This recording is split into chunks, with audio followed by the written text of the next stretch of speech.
ውድ የትንቢት ቃል የወንጌል አገልግሎት ሳምንታዊ የመጽሐፍ ቅዱስ ጥናት ታዳሚያን በያላችሁበት የጌታችን ኢየሱስ ክርስቶስ ጸጋና ሰላም ይብዛላችሁ። ይህ በየሳምንቱ ወደ እናንተ ይዘን የምንመጣው የመጽሐፍ ቅዱስ ጥናት መርሃ ግብር ሲሆን ባለፉት ተከታታይ ሳምንታት ከሐዋርያው ጳውሎስ መልእክት ወደ ቆሮንቶስ ሰዎች እያጠና እንገኛለን። ይህ የትምህርታችን 7ኛው ክፍል ነው። በዚህ ጥናታችን በአንደኛ ቆሮንቶስ 13 ላይ ያተኮረ ጥናት እናደርጋለን። በቅድሚያ ጸሎት እናድርግ። እግዚአብሔር አባት ሆይ እናመሰግንሃለን። አንተ ሁልጊዜ በቃልህ ወደ እኛ ስለምትልክልን በጎ ፈቃድህ ያንተ መልካም ሐሳብ ሁሉ ተመስገን። አሁንም ቃልህን ስናጠና በተለየ መንገድ እንድታስተምረን እንጸልያለን። ሁሉ ለስምህ ክብር ይሁን። እኛንም ባርከን፣ በጌታ በኢየሱስ ስም አሜን። እንግዲህ የትምህርታችን ርዕስ የፍቅር ምስል ይላል። መሪ ጥቅሳችን የተወሰደው ደግሞ ከአንደኛ ቆሮንቶስ ምዕራፍ 13 ቁጥር 13 ላይ ነው። እንዲህም ከሆነ ይላል ሐዋርያው ጳውሎስ፣ እምነት፣ ተስፋ፣ ፍቅር እነዚህ ሦስቱ ጸንተው ይኖራሉ፣ ከነዚህ የሚበልጠው ፍቅር ነው በማለት ይናገራል። እምነት፣ ተስፋ እና ፍቅር፣ ከነዚህ የሚበልጠው ፍቅር ነው። እዚህ ጋር በስዕሉ እንደምናየው በመጽሐፍ ቅዱሳችን እምነት በጋሻ ተመስሏል፣ ተስፋ በመልህቅ፣ ደግሞም ፍቅር ከነዚህ ከሦስቱ የሚበልጠው ደግሞ ፍቅር ነው ተብሎ ተጠቅሶልናል። ወደ ጥናታችን መንደርደሪያ ሐሳብ ስንገባ በአንደኛ ቆሮንቶስ ምዕራፍ 13 የፍቅር ምዕራፍ በመባል የሚታወቅ ምዕራፍ እናገኛለን። የሚያትተውም ስለ ባልና ሚስት ፍቅር ሳይሆን ከዚህም ይልቅ የጠለቀውን የመለኮትን ፍቅር ነው የሚዘረዝረው። ጳውሎስ በልባችን የፈሰሰውን የእግዚአብሔርን ፍቅር በሚያስደንቅ መልኩ በሕይወታችን እንዴት መግለጥ እንደምንችል አብራርቶልናል። ይህን ፍቅር በራሳችን አናገኘውም። ለዚህ ነው በሮሜ ምዕራፍ 5 ቁጥር 5 ላይ በእግዚአብሔር መንፈስ አማካኝነት በልባችን የእግዚአብሔር ፍቅር እንደሚፈስ ተጽፎ የምናገኘው። ፍቅር የድርጊቶቻችን ሁሉ አንቀሳቃሽ መንስኤና አብረውን ላሉት ጥቅም እንድንሰራ የሚያነሳሳን ምክንያት ነው። ስለዚህ በዚህ ጥናታችን ይህንን ፍቅር፣ የመለኮትን ፍቅር፣ የእግዚአብሔር ማንነት የተገለጠበትን ፍቅር፣ እኛም ደግሞ እንድንመስለው እንድንኖርበት የተሰጠንን ፍቅር በቆሮንቶስ መልእክት የመጀመሪያው ምዕራፍ 13 ላይ ካለው በመነሳት ስለ ፍቅር ምስል እናያለን። የፍቅርን የበላይነት እናያለን። ከሁሉ የሚበልጥ መንገድ እንደሆነ ጳውሎስ ይናገራል። የፍቅር ባህሪን እንመለከታለን። የፍቅር ተግባር የሆነውን ደግሞም የፍቅር ተግባር ያልሆነውን፣ በመጨረሻም ደግሞ የኢየሱስ ምስል ምን እንደሚመስል በዚህ ውስጥ እናይና በሦስተኛና በመጨረሻ ደረጃ ደግሞ የፍቅርን ጽናት እንመለከታለን። ከሁሉ የሚበልጠው ጸጋ እርሱ እንደሆነ ሐዋርያው ጳውሎስ የሚያስቀምጠውን በማየት ጥናታችንን ወደ ፍጻሜ የምናደርስ ይሆናል። በዚህ አስተዋጽኦ መሰረት ጥናታችንን እንቀጥላለን። በመጀመሪያ ስለ ፍቅር የበላይነት እንመልከት። ፍቅር ከሁሉ የሚበልጥ፣ ያለ ፍቅር ደግሞ ሁሉ ባዶ የሚሆንበትን ሁኔታ ሐዋርያው ጳውሎስ ጥሩ አድርጎ በቆሮንቶስ መልእክቱ አስቀምጦታል። ምን አለ? በአንደኛ ቆሮንቶስ 12 ቁጥር 31 ላይ ነገር ግን የሚበልጠውን ጸጋ፣ የጸጋ ስጦታ በብርቱ ፈልጉ፣ ደግሞም ከሁሉ የሚበልጠውን መንገድ አሳያችኋለሁ ብሎ ነው የሚጀምረው ሐዋርያው ጳውሎስ። ጳውሎስ በአንደኛ ቆሮንቶስ 13 ያቀረበው ፍቅር ምን አይነት ነው? እናም ማንኛውንም መንፈሳዊ ስጦታ የሚበልጠው ስለምንድን ነው ብለን ከጠየቅን በአንደኛ ቆሮንቶስ 12 ከ31 ጀምረን እንደዚሁም ደግሞ እስከ ምዕራፍ 13 ቁጥር 3 ስናነብ እናገኛለን። በግሪክ ቋንቋ ውስጥ ስንመለከት ፍቅርን የሚገልጹ በርካታ ቃላት አሉ። ጳውሎስ አጋፔ የሚለውን ቃል መርጧል። ይህም ፍቅር የተወዳጁን ደህንነት ብቻ የሚፈልግ ከኔነት የነጻና በሁኔታዎች ላይ ያልተመሰረተ ፍቅር እንደሆነ ነው ጳውሎስ የሚያስቀምጥ። ዮሐንስ እግዚአብሔር ፍቅር ነው ለማለት የተጠቀመበትም ቃል ይኸው ሆኖ እናገኘዋለን። በአንደኛ ዮሐንስ 4:8 ኤሮስ አይደለም፣ በሁለት ተቃራኒ ጾታዎች ውስጥ ያለ ንዳዳዊ ፍቅር አይደለም፣ ወይም ፊሎስ ወይም ፊሊያ በወንድማማች በእህትማማቾች መካከል ወይም ስቶርግ የሚባለው አይደለም በቤተሰብ ውስጥ፣ ይልቁንም አጋፔ የተሰኘው ሆኖ እናገኘዋለን። ማንኛውም መንፈሳዊ ስጦታ በእንደዚህ አይነት ፍቅር ካልታጀበ በቀር እንደማይጠቅም ነው ጳውሎስ ግልጽ አድርጎ የሚያስረዳው። እንዲያውም ድርጊታችንንና ሐሳባችንን በሙሉ በአጋፔ ፍቅር የተሞላ መሆን እንዳለበት ጳውሎስ ይጽፋል። ኢየሱስ በክፋት ምክንያት ይህ ፍቅር ወደፊት እንደሚቀዘቅዝም ደግሞ እንዳስጠነቀቀን ቃሉ ያስተምረናል። በማቴዎስ ወንጌል 24 ቁጥር 12 በመጨረሻ ከሚሆኑት እጅግ አስከፊ የሆኑ የኃጢአት መገለጫዎች የሰው ልጅ በኃጢአት ውስጥ ገብቶ የመጨረሻ የሚደርስበት ዝቅጠት የፍቅር መጥፋት እንደሆነ እናያለን። ነገር ግን ይህ በእኛ ላይ በቤታችን ወይም በቤተ ክርስቲያናችን ውስጥ እንዲሆን መፍቀድ የለብንም። ክርስቲያኖች፣ የክርስቶስ ተከታዮች፣ የእግዚአብሔር ልጆች የእርሱን ፍቅር የሚያንጸባርቁ እንዲሆኑ ቃሉ ጠርቷቸዋል። ከዛ በመቀጠል ሐዋርያ ጳውሎስ የፍቅርን ባህሪ ይዘረዝርልናል። የፍቅር ባህሪ በመጀመሪያ ፍቅር በፍቅር ውስጥ የማይካተት ተግባር የሚካተተው ተግባር ምንድን ነው? የፍቅር ተግባር ምንድን ነው የሚለው በማስቀደም አዎንታዊውን በማስቀደም ነው የሚጀምረው። ፍቅር ይላል ይታገሳል፣ ቸርነትን ያደርጋል፣ ከእውነት ጋር ይቆማል፣ ስለ አመፅ ደስ አይለውም፣ ሁሉን ይታገሳል፣ ሁሉን ያምናል፣ ሁሉን ተስፋ ያደርጋል፣ በሁሉ ይጸናል ይለናል። እስቲ እያንዳንዳቸውን ትንሽ ዘርዘር አድርገን ለመመልከት እንሞክር። የመጀመሪያው ይታገሳል የሚለው ነው። ይህ በግሪኩ በምንመለከትበት ጊዜ ይታገሳል የሚለው የሚታገስ መንፈስ፣ ቻይ መሆን፣ ታጋሽ መሆንን የሚያሳይ ነው። የሌሎችን ስህተት መታገስ የሚችል ማለት ነው። ቸርነትን ያደርጋል በሚልበት ጊዜ ደግሞ ይህ ቸርነት የሚገለጠው መሐሪና አዛኝ በመሆን እንደሆነ እንመለከታለን። ከእውነት ጋር ደስ ይለዋል በሚልበት ጊዜ ደግሞ መስማማትን፣ ማወደስን፣ እውነትን ከሚደግፉ ጋር አብሮ ያንን ሐሳብ በመደገፍ መጓዝ፣ ደስ መሰኘት በዛ ያንን ያመለክታል። ሁሉን ይታገሳል ሲል ደግሞ በዝምታ ማለፍ፣ በትዕግስት መቻልን፣ የሌሎችን ስህተት የሚሸፍን ምስጢራቸውን የሚጠብቅና የማያጋልጥ እንደሆነ እውነተኛ ፍቅር ያሳየናል። ሁሉን ያምናል ሲል ደግሞ የእምነት ሰው መሆንን፣ ለሌሎች ዕውቅና መስጠትንና ሌሎችን ማመንን ያካትታል።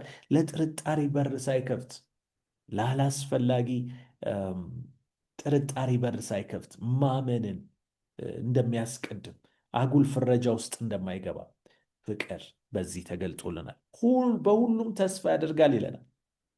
ይህ ደግሞ መጠበቅ ወይም ደግሞ ከማመን ቀጥሎ የሚመጣውን ያ ያመንነው ነገር እስከሚሆን ድረስ በትዕግስት መጠበቅን ያሳያል። ሁልጊዜ መልካሙን ይጠብቃል። ሁልጊዜ መልካሙን ይጠብቃል።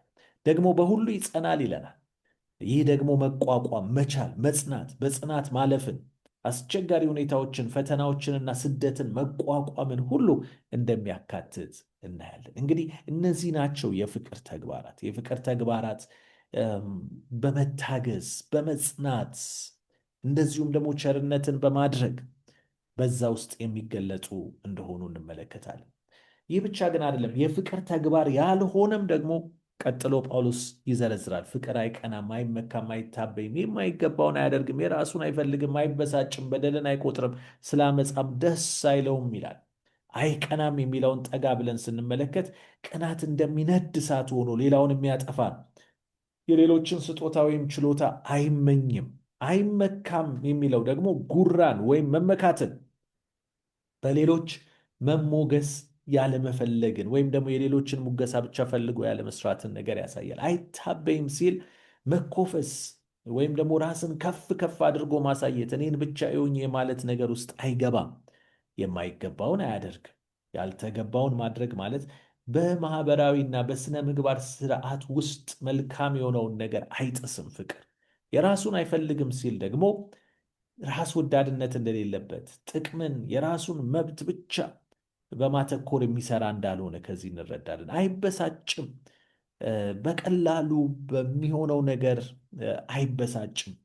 ይልቁንም ትዕግስትን በማድረግ ነገሮችን በመፍታት ወደፊት ይቀጥላል። በደልን አይቆጥርም።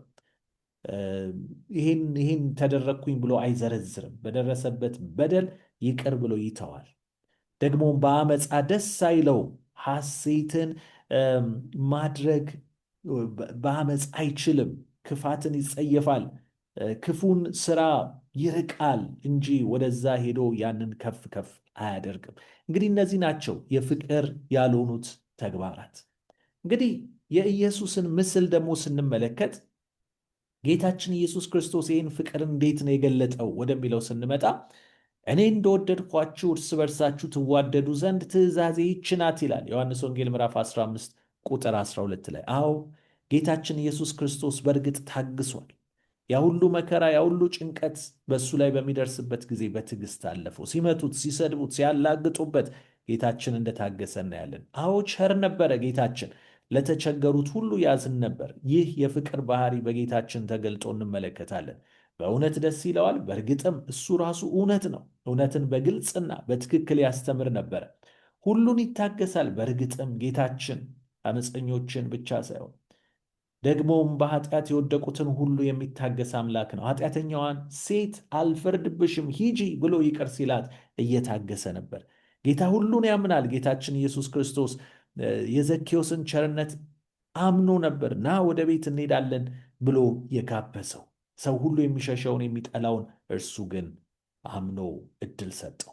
በሁሉም ተስፋ ያደርጋል። ጌታችን በሰዎች ይሆናል ተብሎ ለማይታሰብ ተልእኮ ሲዘጋጅ፣ ሰዎችንም ሲያዘጋጅ እናያለን። በሁሉም ይጸናል። ጌታችን ኢየሱስ ክርስቶስ ረሃብን ተቋቁሞ፣ ሕመምን፣ ስደትን ሁሉን ተቋቁሞ ጌታችን ኢየሱስ ክርስቶስ ለእኛ ሕይወቱን እንደሰጠን እናያለን። በእርግጥም ይህ ጌታችን ኢየሱስ ክርስቶስ የተገለጠበት ማንነቱን ኢየሱስ የፍቅር ተግባር ያልሆኑትንም ደግሞ አላደረገም። የራሱን አልፈለገም። ያለውን ሁሉ ትቶ፣ ክብርን ትቶ ከተዋረዱት ጋር መሆንን መረጥ። አይመካም ጌታችን የዓለማት ንጉሥ ቢሆንም ነገር ግን ራሱን ዝቅ አደረገ። አይታበይም። የተዋረዱ ሥራዎችን ለመስራት ፈቃደኛ ሆኖ ከቤተ መንግሥት ሳይሆን ከአነስተኛ ዝቅተኛ ከሆነ ቦታ ጌታችን እንዴት እንደመጣ አይተናል። የማይገባውን አያደርግም። ሁሉንም ሰው በአክብሮት ይይዝ ነበረ፣ ለትልቁም ለትንሹም። የራሱን አይፈልግም። ሁልጊዜ አባቱን ፈቃድ ነበር ይፈጽም የነበረው። ጌታችን አልተበሳጨም። ሲመቱት እንኳን ምላሹ በአክብሮት የተሞላ ነበር። በደልን አይቆጥርም። ጌታችን ሲሰቅሉት ለነበሩት ሰዎች እንኳን ይቅርታን ይለምን ነበር። በአመፃ ደስ አይለውም። ግብዞቹ ፈሪሳውያን ይገስጻቸው ነበረ። ትክክል ያልሆነውን ነገር ነቅሶ አውጥቶ ያሳያቸው ነበረ። አዎ ጌታችን ፍቅርን በሕይወቱ ኖሮ አሳይቶናል። እኛም እሱ እንደወደደን እንድንወድ ተጠርተናል። የፍቅር ጽናት ታዲያ በመጨረሻ ሐዋርያው ጳውሎስ በዚህ ትምህርቱ ላይ የሚያነሳው ወሳኝ ርዕስ ነው። ፍቅር ይጸናል። ሐዋርያው ጳውሎስ ከሁሉ የሚበልጠውን ፈልጉ ይላል። እንዲህም ከሆነ እምነት፣ ተስፋ፣ ፍቅር፣ እነዚህ ሦስቱ ጸንተው ይኖራሉ፣ ከእነዚህ የሚበልጠው ግን ፍቅር ነው ይላል። የፍቅር ያልሆኑ ተግባራት በቆሮንቶስ ሰዎች ባህሪ ውስጥ ይታዩ ነበር። የሚቀኑ ነበሩ፣ ትምክህተኞች ነበሩ፣ ያልተገባን ነገር የሚያደርጉ፣ ራስ ወዳዶች፣ የሚበሳጩ፣ የሚመቀኙና ኃጢአትን የማይጸየፉ ነበሩ። ታዲያ እኛ ከእነዚህ ስህተቶች በመቆጠብ ጳውሎስ እንዳስተማረን የፍቅር እሴቶችን ማካበትና መንፈሳዊ ስጦታዎችን በአግባቡ መጠቀም መቻል ይኖርብናል። ጳውሎስ ከፍቅር በተጨማሪ እምነትና ተስፋን እንድንይዝም ያስተምረናል። ኢየሱስ ዳግም ሲመጣ ኃጢአት ይጠፋል። እኛም ከእርሱ ጋር ወደ ዘላለም ሕይወት በደስታ እንገባለን። ከዚያም ትንቢት፣ ልሳንና ሌሎች ስጦታዎች እምነትንና ተስፋን ጨምሮ ይቀራሉ። ነገር ግን ፍቅር ለዘላለም ጸንቶ እንደሚኖር ከዚህ እንማራለን። እንግዲህ ሐዋርያው ጳውሎስ ለቆሮንቶስ ሰዎች በመካከላቸው ለነበረው ችግር ሁሉ መፍትሄ የሚሰጣቸውን ዋነኛውን መሰረታዊውን ነገር ነበር እዚህ ጋር እያስቀምጠላቸው የነበረው። እርሱም ፍቅር ነው። ያ ፍቅር ደግሞ በተግባር የተገለጠው በጌታችን በኢየሱስ ክርስቶስ ሕይወት ነው። ያንን ስንረዳ ብቻ ነው ወደፊት መሄድ የምንችለው። እንግዲህ በዚህ መልካም የሆነ አባባልን ጨርስ። እግዚአብሔር ፍቅር ነው። የአብና የወልድ ፍቅር ለእያንዳንዱ አማኝ የሚበረከት ነው። የእግዚአብሔር ቃል የመለኮት ፍቅር ለሰው ልጆች የሚተላለፍበት መስመር ነው። የእግዚአብሔር እውነት ወደ አስተዋይነት የሚያደርስ መንገድ ነው። ከሰማያዊ አካላት ጋር በመተባበር ለሚሰሩ ሰዎች መንፈስ ቅዱስ ይሰጣቸዋል። ይህም ልብንና ባህሪን ይለውጣል። አማኙንም የማይታየውን እያየ እንዲጸና ያስችለዋል። ፍጹም ፍቅርን ማጣጣም የሚቻለው እውነቱን በማመን መንፈስ ቅዱስን በመቀበል ይቻላል። ፍጹም ፍቅርን ማጣጣም የሚቻለው እውነቱን በቃሉ አማካኝነት በመቀበልና በማመን ደግሞም መንፈስ ቅዱስን በመቀበል ብቻ ነው።